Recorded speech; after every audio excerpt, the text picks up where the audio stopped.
જે બનાવ બન્યું છે એના વિશે તપાસ સમિતિ રચવામાં આવી છે. એ તપાસ સમિતિમાંથી જે પણ હશે એના મુજબ આપણે કામગીરી કરવાનું છે. અને અત્યારે શાંતિથી તપાસનો વિષય છે તો આપણે એમાં અત્યારથી એક ડિસિઝન લેવું એ બરાબર નથી. આ ડિમોલિશન કોને કર્યું? આ ખાલી એક જ શબ્દમાં ડિમોલિશન કોને કર્યું? મને નથી ખબર. સર ડિમોલિશન થયું છે કે નહીં? ડિમોલિશન થયું છે કે નહીં?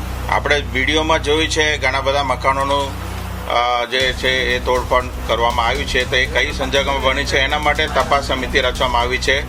એટલે હું આપ સૌને વિનંતી કરું છું કે તપાસ સમિતિની રિપોર્ટ આવે ત્યાં સુધી થોડું શાંતિ અધિકારી આશિષ નાયકે ડિમોલિશન નથી એવું કહે છે ને પોતે કબૂલ કરે છે. શું કહેશો? તમારા ઈશારે ઇન્ટરવ્યુ આપ્યું છે? જે રિપોર્ટ આવે તો તમારા કેવા પર ઇન્ટરવ્યુ આપ્યું છે? એમને બોલવા તમે પછી આવો. એ પણ સક્ષમ અધિકારી છે, ડેપ્યુટી કમિશનર છે, ઝોનના ઇન્ચાર્જ અધિકારી છે. એ તે ઝોન માટે એ જ કમિશનર કહેવાય. તો શું વાંધો છે? તમારી પાસે નથી એ એમને પૂછો. મને પણ રિપોર્ટ મળ્યું છે, એમને પણ રિપોર્ટ મળ્યું છે. સાહેબને પૂછ્યું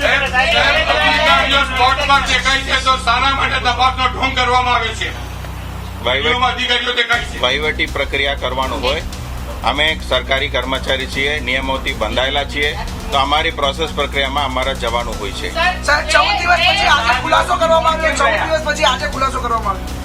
જ્યારે માહિતી મળશે ત્યારે જ ખુલાસો કરવામાં આવશે. એ તપાસનો વિષય છે. કયા મીડિયા વાળા પ્રેશર કરતા હતા? અધિકારી માનસિક બીમાર થઈ ગયા? કોઈ મીડિયાનો પ્રેશર નથી. અધિકારીઓ કહે છે મીડિયાનો પ્રેશર. આ ડિમોલિશન સાહેબ છેલ્લે એક લાઈનમાં ડિમોલિશન એસએનસીએ કર્યું છે કે ત્રાહિત વ્યક્તિએ કર્યું છે? એ તપાસનો વિષય છે, આપ સૌ જાણો છો. એસએનસીએ નથી કર્યું? એ તપાસનો વિષય છે. એના માટે તો સમિતિ બેઠાયેલું છે.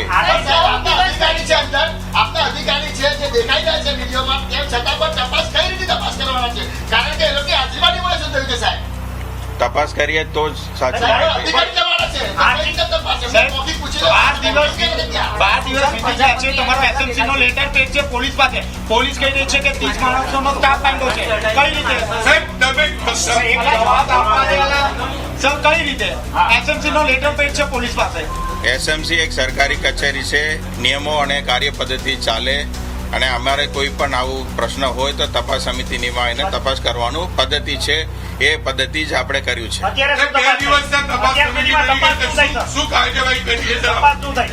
તપાસ સમિતિ એમનું કામ કરશે. મહાનગરપાલિકાના 2 મુખડાઓ જોવા મળે છે. તમે કહેતા છો કે ડિમોલેશન નથી કર્યું, અને આશિષ નાયક સાહેબે આજે કબૂલાત કરી છે વિડીયોમાં કે ડિમોલેશન અમે કર્યું છે. કોઈ કબૂલાત નથી. એ તપાસ તમારી સોશિયલ મીડિયા સાઇટ પર છે સાહેબ, સુરત મહાનગરપાલિકાના સોશિયલ મીડિયા સાઇટ પર અધિકારીઓ ગયા હતા, પછી શું થયું છે એ તપાસનો વિષય છે. ભાષામાં બોલે છે ડિમોલેશન ભૂતિયા નથી. શું કહેશો? લોકો હતા ને એટલે ભૂત કરી ગઈ ડિમોલિશન. એ તપાસનો વિષય છે.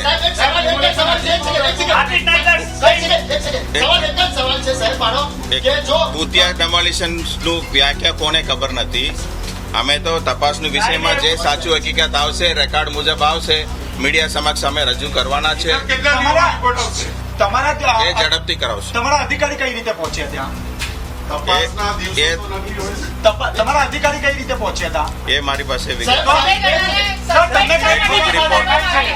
મારી પાસે જે રિપોર્ટ. તમે કઈ જાણ જ નથી તો તમે તપાસના નામે આટલું બધું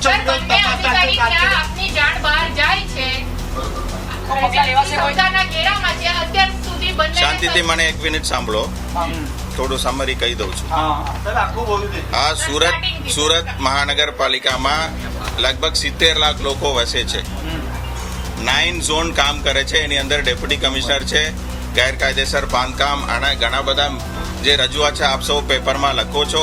એમાં રોજે રોજ કામ છે. આ બધું કમિશનરને પૂછી ના થાય, પદ્ધતિસર અને નિયમ મુજબ થાય. એની અંદર ક્યાંક ને ક્યાંક રજૂઆત આવે, એની તપાસ કરવાની જવાબદારી કમિશનર તરીકે મારું બને છે. એ જવાબદારી હું નિભાવ્યું છે. 12 દિવસ સુધી કોઈ તપાસ જ નથી થઈ સર. જેમાં જેટલો સમય લગાવવાનું છે લગાવવાનું છે. આમાં કેટલો સમય સાહેબ? તમે અધિકારી તમારી સામે છે, પૂછવાનું છે. અધિકારી સ્પોટ પર છે. તેમ છતાં આપની જાણ બહાર ડિમોલેશન કરી દીધું. કાયદાકીય પદ્ધતિમાં થાય તો એમાં બધું ટાઈમ લાગવાનો છે. સસ્પેન્શન શા માટે? સાહેબ આશીષ નાયક સર છે મીડિયા પર બ્લેમ કરી રહ્યા છે પ્રેશરાઇઝ નો કઈ રીતે પ્રેશર કરે છે? એમને કોઈ મીડિયા ઉપર સર, બ્લેમ સર, નથી એક કરી. સવાલ મારા મારો છે. દૃષ્ટિએ શહેરના મકાનો તૂટી જાય છે 100 થી વધુ. એક સેકન્ડ, એક જ સવાલ સાહેબ. એ વાત તપાસ કેમ મકાન તોડવા પહેલા કેમ વિચાર્યું નહીં? કારણ કે 100 મકાન તોડે આ રીતે આખું શહેર તૂટી જશે સાહેબ, અને પછી તપાસ કરવામાં આવશે. તમે એમ જ કહેશો મને નથી ખબર? વિચાર્યા વગર કરવું એ ખોટી વસ્તુ જ કહેવાય, પણ એ સાચું શું થયું છે એ જ તપાસનો વિષય છે. સુરત મહાનગરપાલિકાએ ટોરેન્ટ પાવરની બીજું પણ આપને કહું. માટે લખાણ બીજું પણ આપને કહું, સાહેબ, સુરત મહાનગરપાલિકાના સોશિયલ મીડિયા સાઇટ પર આ વિડીયો છે.